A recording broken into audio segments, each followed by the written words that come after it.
어, 우리도 어떻게 하면 생명수를 맛볼 수 있을까? 그래서 생명수를 경험한 이 여인의 얘기를 좀 들어보도록 하십시다. 이스라엘은 땅이 이렇게 돼 있어요.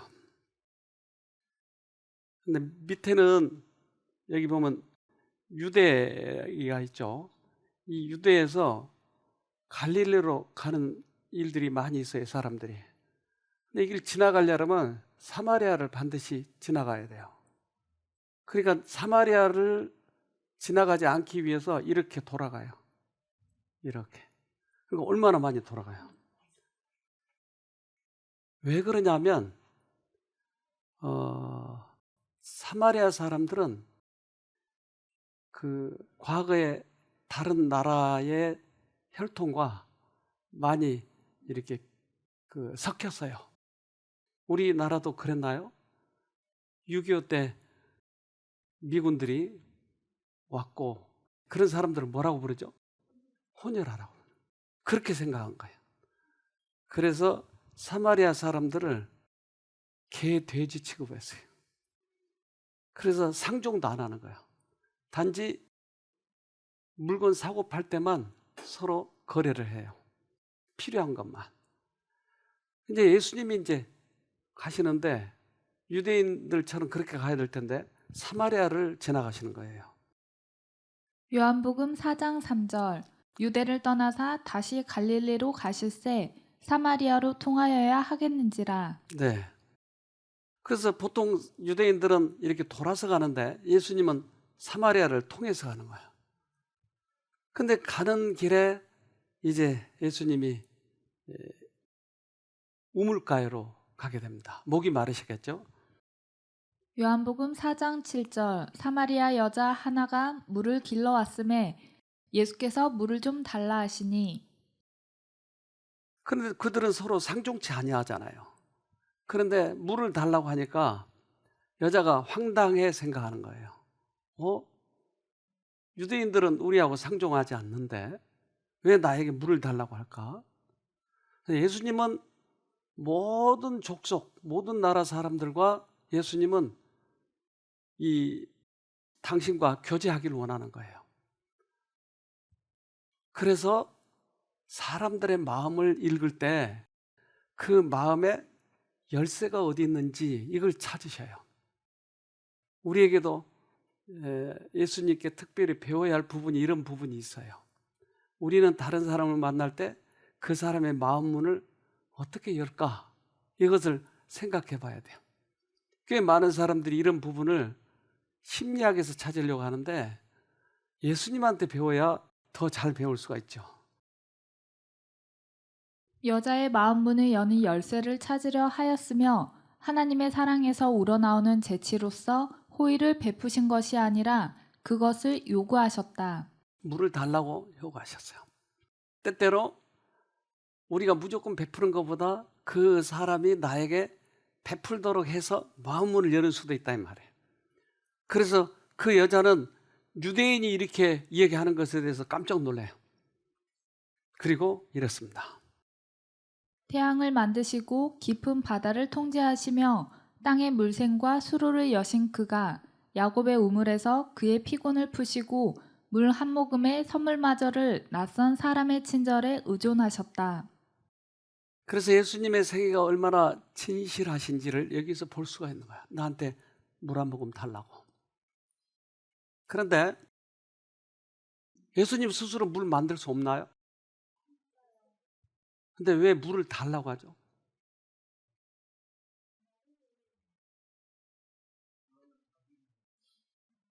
음. 그래서 예수님이 광야에서 시험을 받을 때 모두 다 자기를 위해서 능력을 활용할 수가 있었어요. 근데 자기를 위해서는 이 능력을 사용하시지 않으세요. 만약에 자기를 위해서 자기 능력을 사용해 버린다면 우리들의 모본이 안 되는 거예요. 우리는 능력이 없잖아요. 우리는 못하는데 예수는 그거 하잖아요. 그럼 우리의 모본이 안 되는 거예요. 그래서 당신을 위해서는 그런 능력을 사용하시지 않으세요. 그래서 광야에서 시험을 이길 때에 언제나 기록되었으되 말씀으로 그렇게 이긴 것입니다. 예수는 자기의 개인적인 필요를 채우거나 갈증이나 배고픔과 같은 신체적인 고통을 완화시키기 위하여 결코 이적을 행하지 않았다. 네. 그래서 결코 이적을 행하지 않았어요. 그래서 우리들의 모본이 되는 거예요. 나는 스스로 아무것도 할 수 없노라. 언제나 하늘의 것을 받아가지고 하나님한테 받아가지고 사용을 한 것이었어요. 다른 사람을 도울 때도. 그래서 당신을 위해서는 자기 능력을 사용치 않으시죠. 예수님은 우리들에게 이 땅에 오셔서 우리의 머리가 한계가 있기 때문에 비유를 사용하셔서 많이 말씀하셨어요. 그래서 산상보훈의 말씀 또는 탕자의 비유, 열천의 비유 이런 걸 통해서 우리들의 머리를 열어주셔서 하늘의 것을 보게 하기 위해서 그런 비유를 많이 드셨어요. 그리스도의 비유는 사람을 하나님과 연합시키고 하늘과 땅을 연결시키는 진리의 사슬로서 사람들을 천연계로부터 영계로 인도한다. 우리는 하늘의 그 무형체 것을 다 모르기 때문에 우리가 익숙한 것, 여기에다 하늘의 신비를 접목시켜서 우리에게 설명을 하시는 거예요. 그래서 우리는 비유를 잘 해석해 보면 우리도 다른 사람들에게 어떻게 쉽게 설명할 수 있는지를 많이 배우게 됩니다. 즉, 지금 이 물이지만 이 물을 통해서 영적인 물을 설명하시려고 하는 거예요, 지금. 그래서 예수님은 그 우물물을 나에게 달라 이렇게 말씀하시는 것이죠. 요한복음 4장 10절 예수께서 대답하여 가라사대 내가 만일 하나님의 선물과 또 내게 물 좀 달라 하는 이가 누구인 줄 알았더면 내가 그에게 구하였을 것이요 그가 생수를 내게 주었으리라. 예수님은 당신 자신을 보여주기 원했던 것이에요.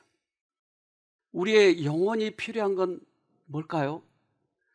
우리는 물을 마시는 걸 육체는 원하지만 우리의 영혼은 무엇을 원하느냐는 거예요.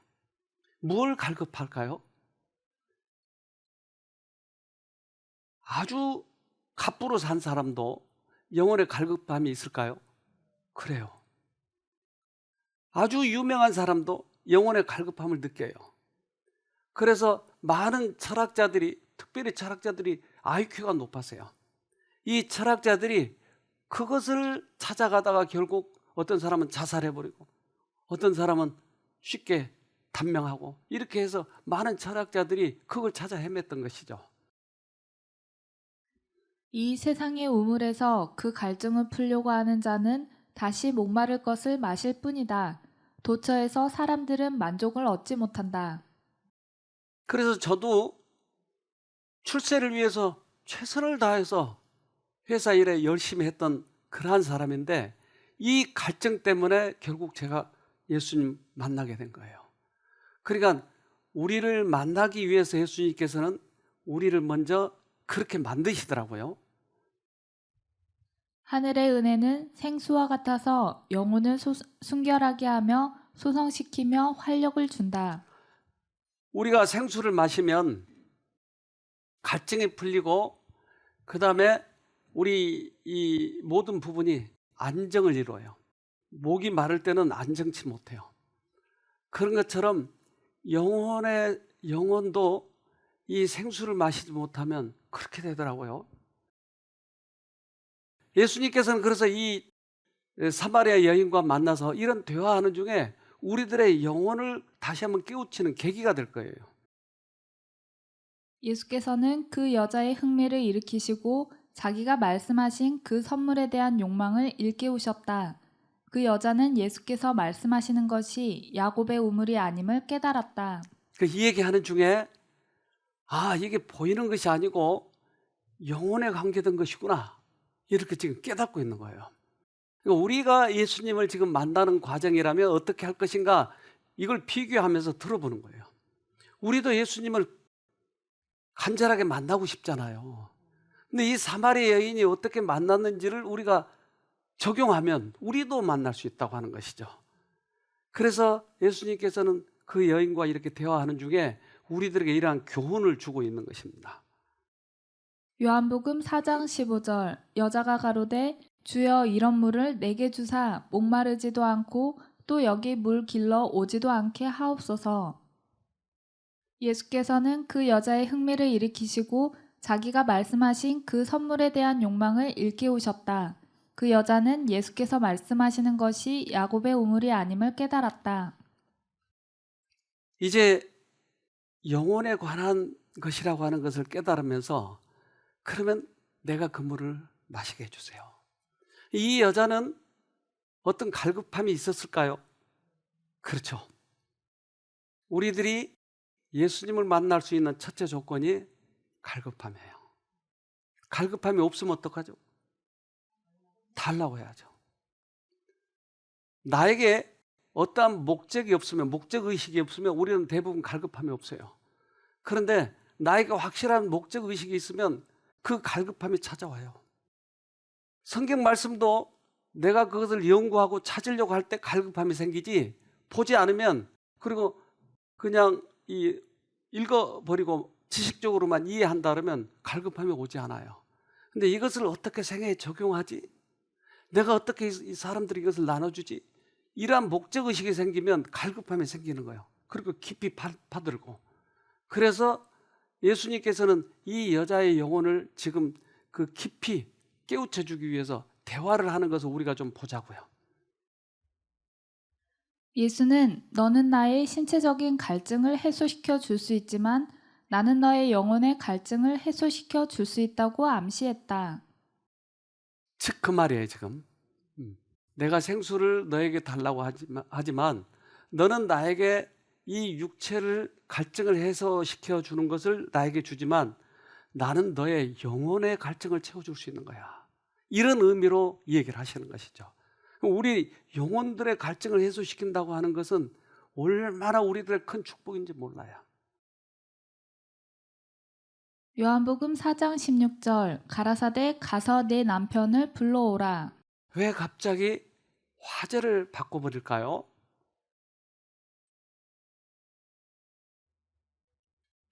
이 여자는 남편이 몇이죠? 네, 다섯, 여섯? 내 남편 불러오라. 이것은 이 여자가 다섯이나 되잖아요, 남편이. 그러면 남편 다섯 있는 여자분이 있으면 손 들어보세요. 무슨 말이에요, 이거? 복잡하죠, 과거가. 이 남자하고 살다가 헤어지고, 저 남자가 살다가. 그러니까 복잡하죠, 이 과거. 근데 이것을 여자들은 들춰내기를 좋아하죠?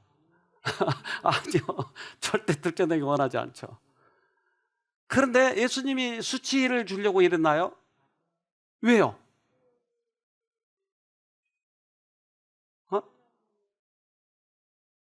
뭐 하기 위해서? 구원을 주기 위해서. 왜 그걸 들춰내죠? 조금 네. 예수님은 절대 수치 주려고 하지 않아요. 그런데 이 여자의 과거를 알고 있다고 하는 것을 예수님이 암시하시는 거예요. 그러면 내가 네 영혼을 다 알고 있어. 당신의 존재를 지금 밝혀주시는 거예요. 영원히 숨겨두기를 바랐던 사실을 눈앞에 전개시키고 있었다. 그 여자의 생애의 비밀을 뚫어보실 수 있는 그는 누구였던가? 그래서 생수를 줄 수 있는 분, 생명수를 줄 수 있는 분이 나라고 하는 것을 이 사람에게 알려주길 원하는 거예요. 그래서 과거의 그 사건을 예수님은 알고 계신다. 이것을 얘기해 주면 이 여자가 신뢰를 하지 않겠어요? 이 사람은 보통 사람이 아니구나. 이렇게. 요한복음 4장 17절로 19절 여자가 대답하여 가로되 나는 남편이 없나이다. 예수께서 가라사대 내가 남편이 없다 하는 말이 옳도다. 내가 남편 5이 있었으나 지금 있는 자는 내 남편이 아니니 내 말이 참되도다. 여자가 가로되 주여 내가 보니 선지자로소이다. 네, 이 여자가 그 과거에 자기의 영혼을 꿰뚫고 있는 걸 보고 선지자라고 인정하네요. 그러니까 예수님은 원하신 것은 선지자이길 원하는 것이죠. 이 여자가 뭘로 자기를 보기를 원하는 거죠? 메시아로 보기를 원하는 거예요. 그래서 선지자 정도까지 지금 올라온 거예요. 과거의 것들을 이제 다 이렇게 밝히면서 이 여자는 그럼 이분이 선지자인가? 예수님은 이렇게 집요하게 다른 데서 이렇게 얘기하시지 않았잖아요. 근데 이 여자에게는 그것을 알려주기를 원했는데 그 이유는 이 여자가 갈급한 마음을 가지고 있었기 때문에. 제가 어제 얘기한 마리아, 막달라 마리아처럼 정말 이 여자는 갈급한 마음을 가지고 있었던 것이, 5 남편을 뒀다면 이 여자도 과거가 복잡한 여자죠. 그러나 예수님은 그 여자의 깊은 곳에 숨어있는 그 영혼을 사랑하시기 때문에, 특별히 갈급한 영혼이니까. 예수께서는 자기가 그 여자의 생애의 비밀을 통찰하셨다는 것을 그녀에게 확신시키셨다. 그럼에도 불구하고 그 여자는 예수가 자기를 불쌍히 여기고 사랑해주는 친구라고 느꼈다. 우리는 영혼과 영혼이 대화를 하는 거예요. 그래서 영혼에 영향력이 있는 거예요. 그래서 사람끼리 우리가 사귀고 그렇게 거래하고 그렇게 살아가지만 사실은 영혼과 영혼끼리 살아가는 것이에요. 그래서 그 영혼의 필요를 채워주시는 분은 예수님밖에 없어요. 그래서 그 어두운 데 영혼들을 우리가 그 어두운 데서 끌어올리기 위해서 예수님을 의지하게 만들어주는 것은 우리들의 큰 임무라고 생각해요. 그녀는 아직도 자기가 무심코 요청했던 생수를 받을 만한 준비가 되어 있지 않았다. 먼저 제거해야 할 고여있는 죄의 물이 있다. 새로운 의의 생명이 시작될 수 있기 전에 죄의 옛 생명이 죽어야만 하는 바 그들은 공존할 수 없기 때문이다. 우리가 컵을 가지고 와서 물 좀 주세요. 그러면 이 물이 가득 차 있으면 줄 수 있어요? 그럼 어떻게 해야 돼요? 먼저 비워야죠. 우리의 영혼이 그렇게 돼 있다고요. 그래서 주님 것을 받으려면 우리의 것이 비워져야 되는 거예요. 그런데 내 것을 가득 채우고 주님 것을 받으려고 그러면 좀처럼 받아지지 않아요. 그래서 우리가 포기하기를 원하는 거죠. 내 자신을. 주님께서는 이 시간을 기다리고 있는 거예요. 그래서 처음에는 물을 달라, 그 다음에 내 남편을 데려오라, 이렇게 해서 그 여자의 마음을 지금 비워가는 과정이 있는 것이죠. 요한복음 4장 20절로 21절.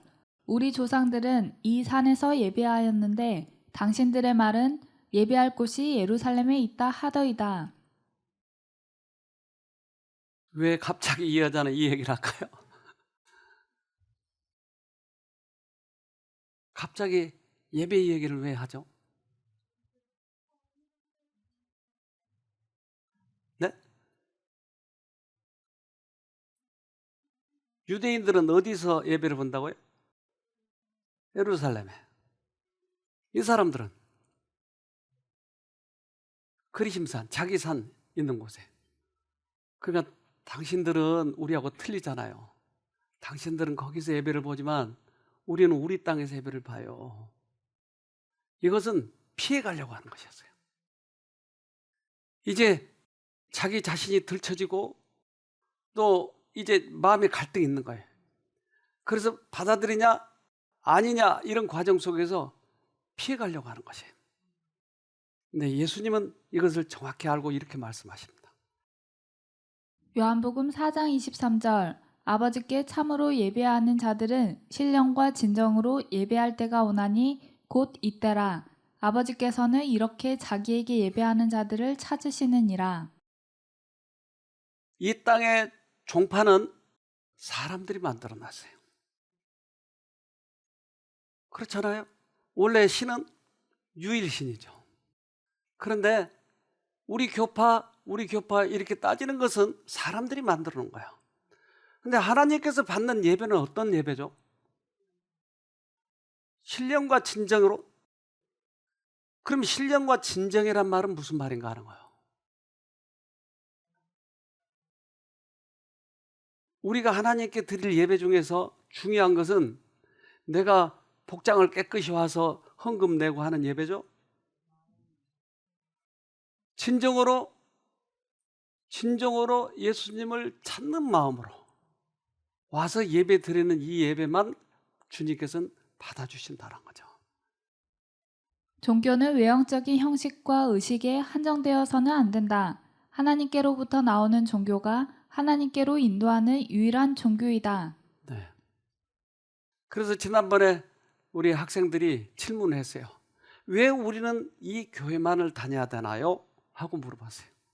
그래서 가장 하나님과 가까운 교회, 가장 성경적인 교회, 그 교회를 찾아가면 된다. 그러면 성경을 보면 그렇게 진리 교회를 찾게 돼 있죠. 그런데 예수님은 우리를 그런 사람을 찾을까요? 어떤 사람을 찾을까요? 신령과 진정으로 예배드리기를 원하는 사람.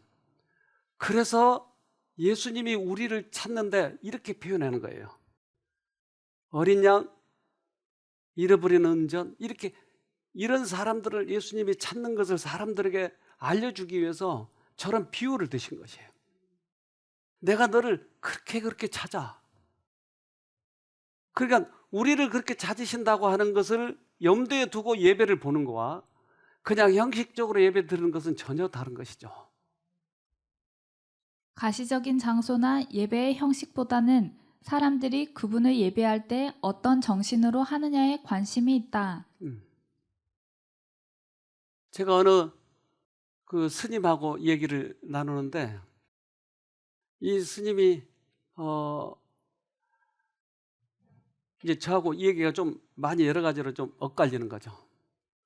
근데 이런 질문을 해요. 저는요, 그 신을 만나고 신하고 대화를 하고 싶고 그러는데 아직까지 오랫동안 공을 들여서 이렇게 돌을 닦았지만 못 만났다고. 아, 그러세요? 저는 만났는데요.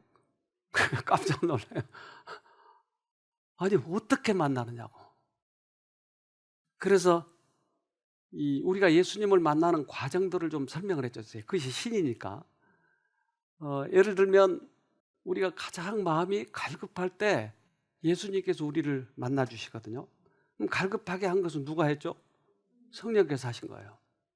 이런 설명을 쭉 했더니 이분이 그게 성경에 나오냐고. 그래서 제가 마태복음 5장을 펴서 읽어줬어요. 제일 첫 번째 복이 뭐였죠? 네, 심령이 가난한 자는 복이 있나니. 이런 복이 있다고 그랬더니 그거 좀 저도 좀 보여주세요. 해서 이분하고 성경을 공부하기 시작했어요. 심령이 가난하다고 하는 것은 우리에게 복이에요. 근데 심령이 가난하는 것을 다른 데서 취해버리려고 하면 술이라든지 마약이라든지 어떤 쾌락이라든지 여기에서 취해버리면 그것이 없어져 버리고 말아요. 근데 내 마음이 가난하다는 말은 예수님께서 나를 만지고 있다는 얘기예요. 근데 내가 반응만 하면 만날 수 있으니까. 그리스도는 자신이 와서 건설하려는 천국에서 품성의 완전을 결정하는 것은 내적인 태도와 동기이지 외적인 행동만이 아님을 보여준다. 사람은 외모를 보지만 하나님은 중심을 보신다. 그래서 여러분들이 앉아있지만 제가 보는 것과 예수님이 보는 것은 달라요. 예수님이 보시는 것은 지금 영혼이 갈급해서 예수님을 만나고자 하는 그 마음을 가장 귀하게 보시는 거예요. 지식이 많은 것을 원하는 거 아니고, 그래서 성경절도 많이 알고 영감의 글도 많이 알고 그렇게 대답은 잘하지만 실제적으로 내가 갈급하고 있느냐 하는 거예요. 이걸 주님께서 원하시는 거예요. 이 한 사람을 실험을 했어요. 사막을 데리고 와서 물을 찾는지 못 찾는지. 그래서 내셔널 그래픽에서 이제 이 실험을 했는데 이 사람이 이제 사막에서 물을 찾는가 못 찾는가. 입술이 타들어갑니다. 저는 지금 갈증과 싸우고 있어요. 그래서 계속 한나절을 가는데도 물을 못 찾는 거예요.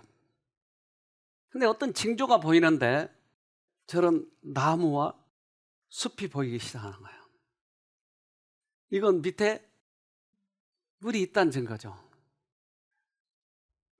저기 어딘가에 물이 있는 게 분명해요. 잘 찾아보면 우물을 발견할 수 있을 거예요. 여기입니다. 이게 그 우물이에요.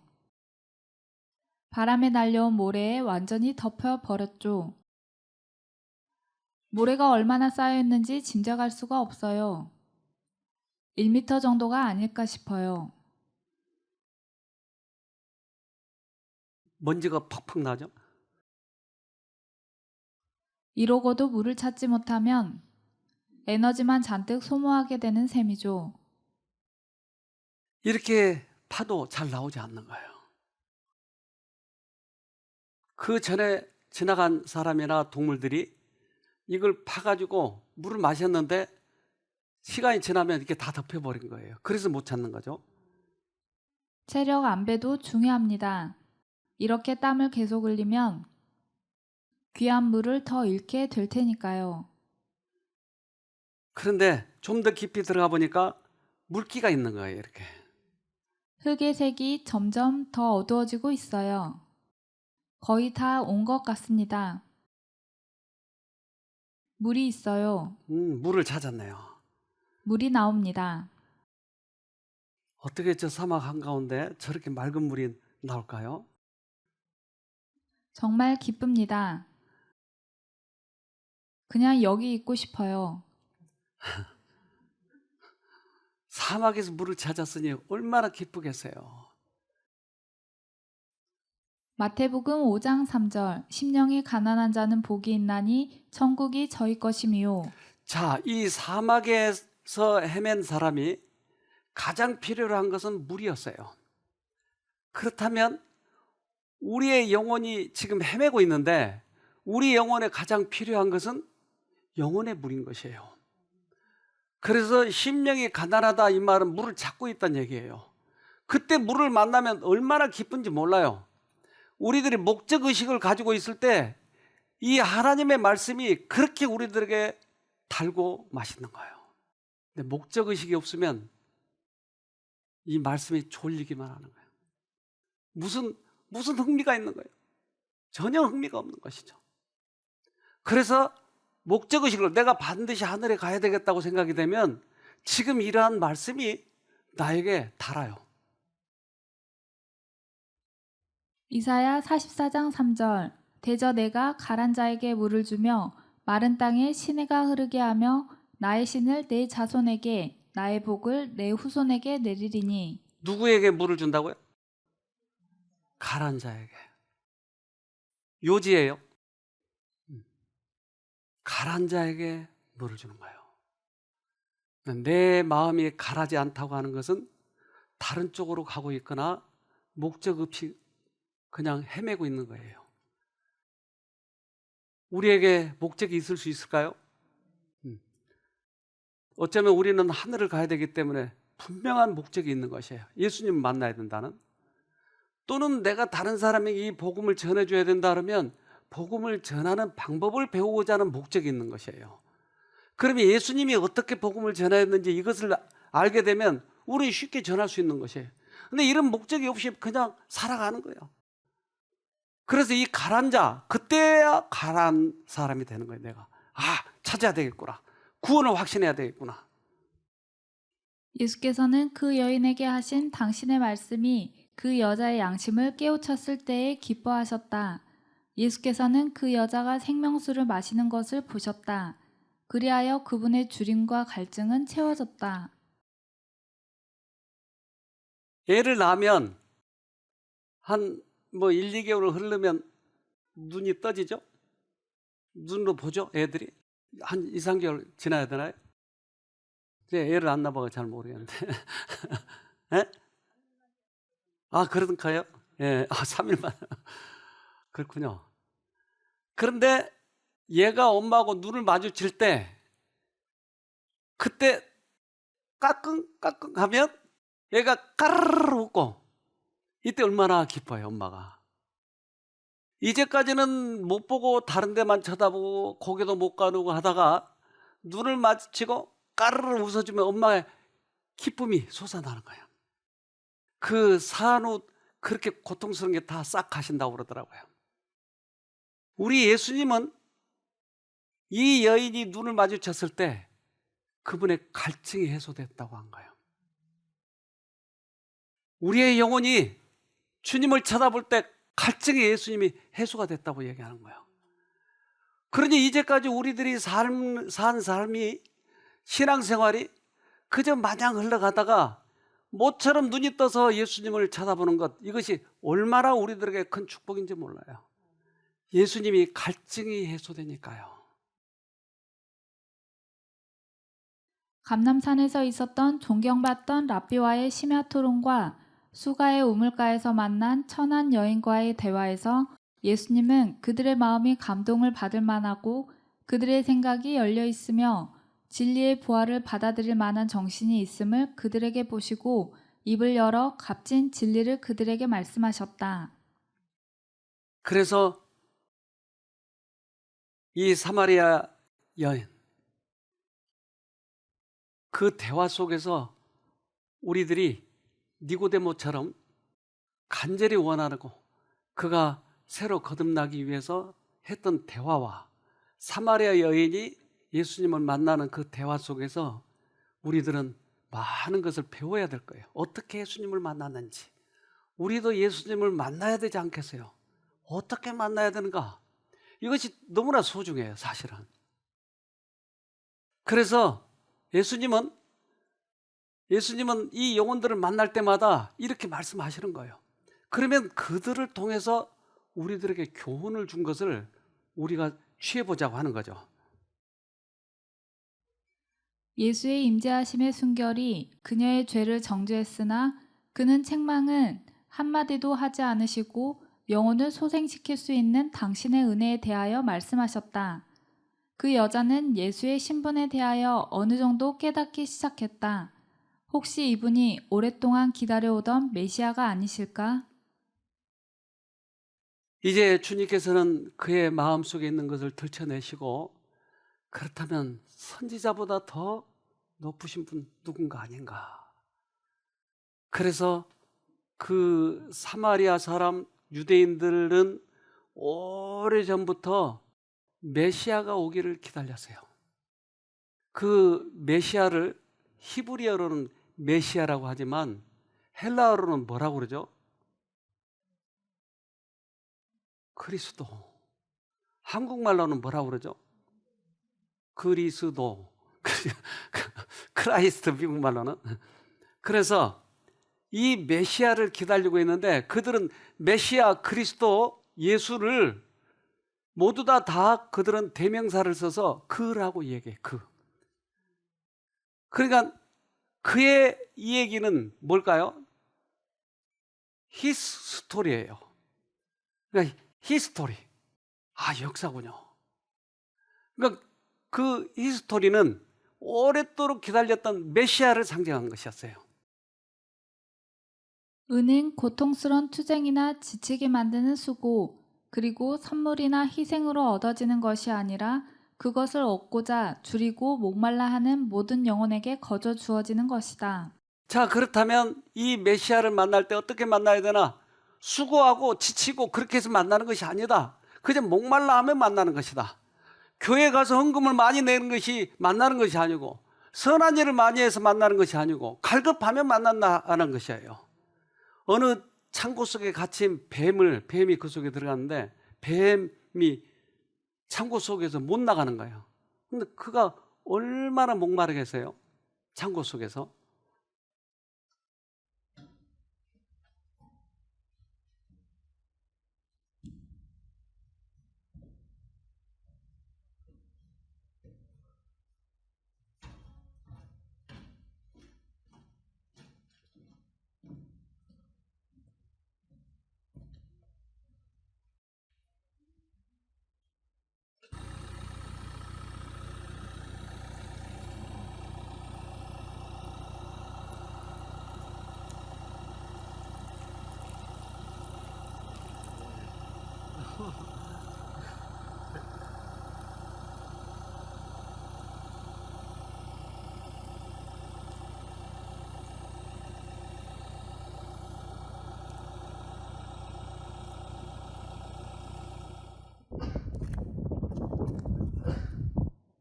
네, 살았어요.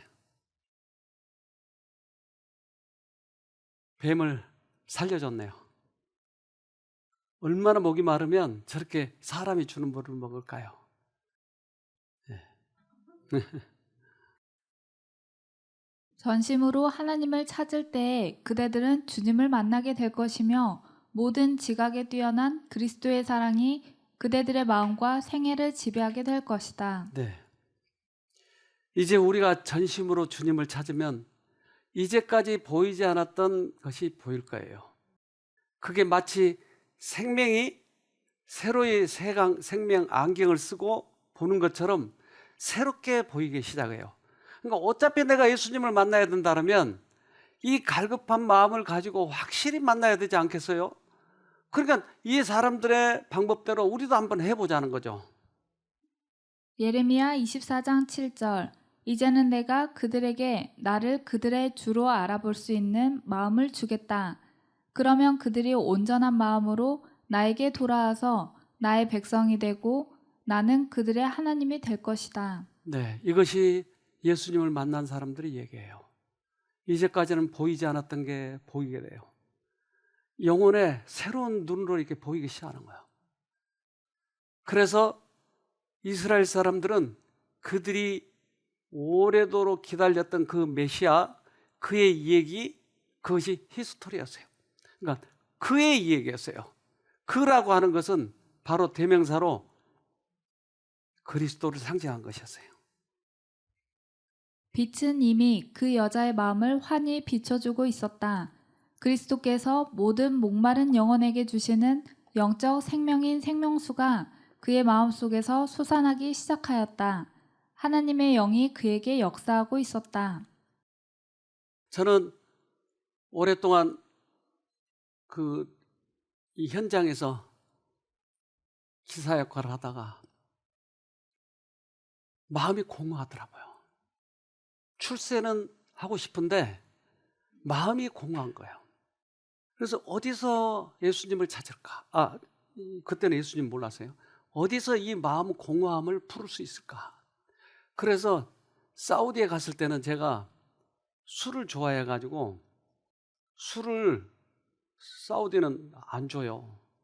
아무리 그 특별한 위치에 있는 사람도 술을 마시면 안 돼요.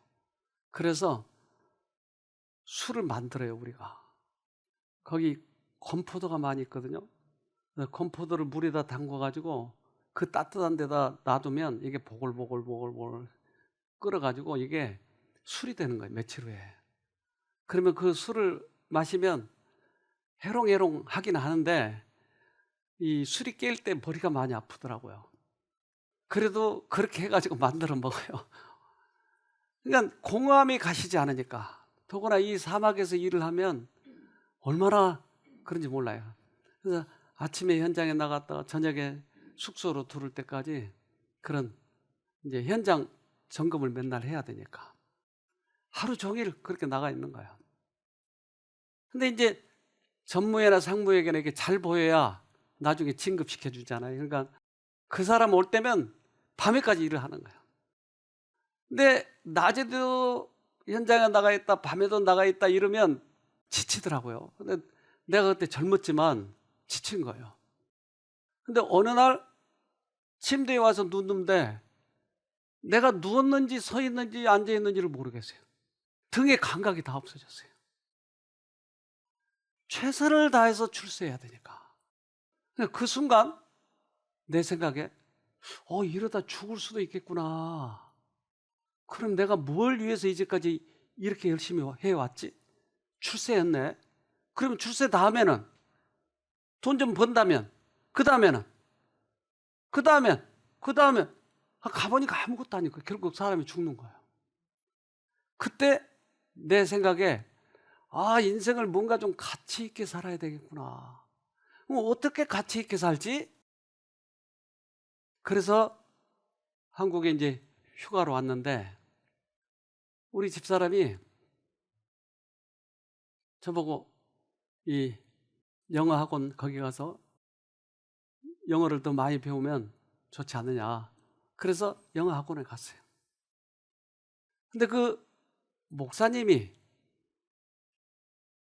나에게 설교를 하는 거예요. 이제 저는 설교하면서 이렇게 영어로 알아듣도록 하기 위해서 여기서 그렇게 하나 보다 했었어요. 근데 며칠 후에 저를 부르더라고요. 그러면서 이 성경 도리에 대해서 쭉 얘기해 주는데 그 목사님 말이 내 귀에 쏙쏙 들어오는 거예요. 난 성경도 잘 모르는데 어떻게 이렇게 쏙쏙 들어온지. 종교 암흑 시대 때 얘기하는데 면죄부 사건 얘기, 이건 옛날에 우리가 배운 건데 어떻게 성경과 이것이 연결이 되지? 희한하더라고요. 그래서 그것을 내가 받아들이게 됐어요. 마치 포수가 사슴을 사냥할 때 뛰어가는 사슴을 쏘지 않는데요. 그래서 언덕에 등성에 올라서면 사슴이 반드시 뒤를 돌아보는 습관이 있대요. 그래서 뒤를 돌아봐서 딱 멈출 때 쏘면 제대로 맞춘다는 거예요. 내가 인생을 그저 출세를 위해서 그렇게 도망 다녔는데 내가 잠시 인생을 뒤돌아본 거예요. 그때 성령께서 쏘시더라고요. 내가 이 소리만 안 질렀지 속에서 이런 느낌이 들었어요. 아, 이걸 놓치고 이제까지 살았구나. 근데 그 말씀을 보는데 꿀맛 같은 거예요. 처음 보는데 어떻게 이렇게 꿀맛 같죠? 주님께서는 우리를 갈급하게 만드셔서 제대로 쏘신 거예요. 그걸 내가 맞은 거예요. 요한복음 4장 25절로 26절. 여자가 가로되 메시아 곧 그리스도라 하는 이가 오실 줄을 내가 아노니 그가 오시면 모든 것을 우리에게 고하시리이다. 예수께서 이르시되 내게 말하는 내가 그로라 하시니라. 여자가 메시아가 온다고 하는데 혹시 당신이 그입니까? 그래, 내가 그로라. 메시아를 만난 거예요. 여러분, 우리 만나고 싶지 않으세요? 이 하찮은 여자도 만났는데 우리 못 만날 이유가 뭐가 있어요? 갈급한 마음으로 가세요. 그러면 주님께서 우리를 찾아오셔서 만나게 되거든요. 사마리아인들은 표적을 구하지 않았으며 예수께서는 우물가의 여인에게 당신의 생애의 비밀을 드러내시는 것 외에는 그들 가운데서 아무런 이적도 행하지 않으셨다. 그럼에도 불구하고 많은 사람들이 예수를 받아들였다. 네. 한 여자분이 찾아왔어요. 그런데 남편이 저 밖에서 내려주고 돌아갔어요. 어떻게 오셨어요? 유튜브 보고요. 찾아왔어요. 네? 유튜브 보고요? 누가 유튜브에 나오는데 내 이름을 이야기하면서 이분을 좀 찾아봐라. 그러면 그 말씀을 들을 수 있단다. 그럼 어떻게 찾지? 그 사람이 어디 살아요? 자기도 잘 모르는데 어디 사는지도. 그래서 유튜브를 보고 찾아보니까 여기 쉼터라는 거예요. 이 사람 얘기 좀 들어봅시다. 그 설교를 좀 들어봐라 그러시더라고요. 그래서 그 어디에 계시는데 그분이 또 모르더라고요. 그래가지고 이제 유튜브이고 뭐 이렇게 조금 제가 이제 하다가 아니야 제가 이제 현장에서 듣는 거랑 다르잖아요. 어디에 계실까 그렇게 생각하다가 어차피 뉴스 파트니까 뉴스 파트에 관한 그런 검색을 쭉 했어요. 그래서 이제 마침내 이제 새로운 쉼터를 딱 찾아냈어요. 그래가지고 우리 남편한테 여기 가보고 싶다. 여기 제가 추천받은 곳이다. 여기 장로님 계신데 가보고 싶다. 그래서 이제 보게 된 거거든요.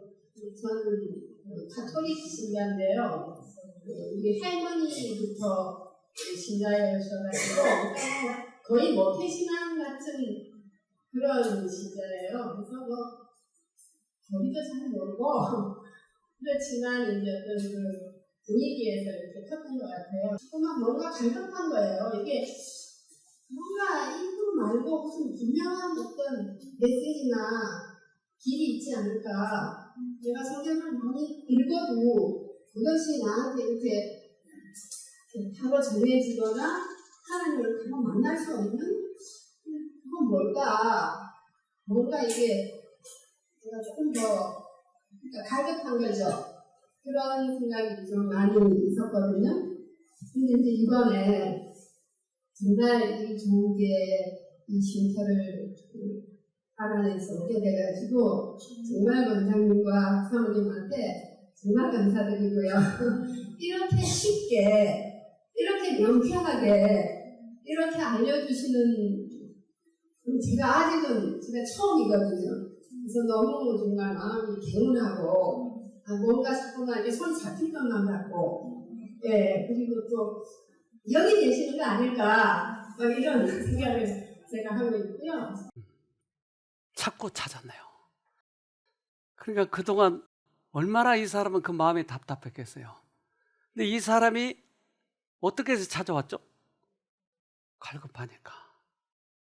여러분, 갈급하지 않으면 내게 갈급한 마음을 달라고 해보세요. 그러면 그분이 나를 갈급하게 해서 진리를 찾아가도록 그렇게 도우실 거예요.